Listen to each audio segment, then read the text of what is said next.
मोदी जी आने के पहले अटकाना भटकाना लटकाना पॉलिटिक्स चलता था। पॉलिसी पैरालिसिस थी उस समय, पॉलिसी पैरालिसिस, एकदम पॉलिसी पैरालिसिस। बोलना और करने का बहुत अंतर था, आज ऐसा नहीं है। मोदी जी आने के बाद, बीजेपी सरकार आने के बाद 2014 के बाद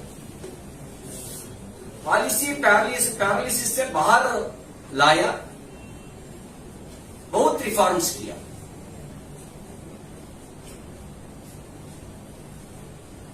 reforms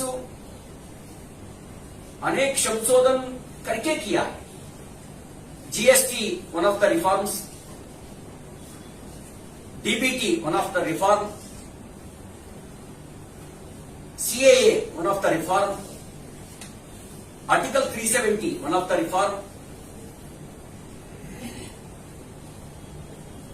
insolvency and bankruptcy code one of the reform. ऐसा अनेक रिफॉर्म्स करके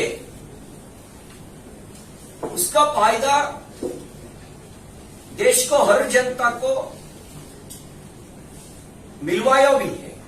उसका फायदा हर जनता को मिलवाया भी।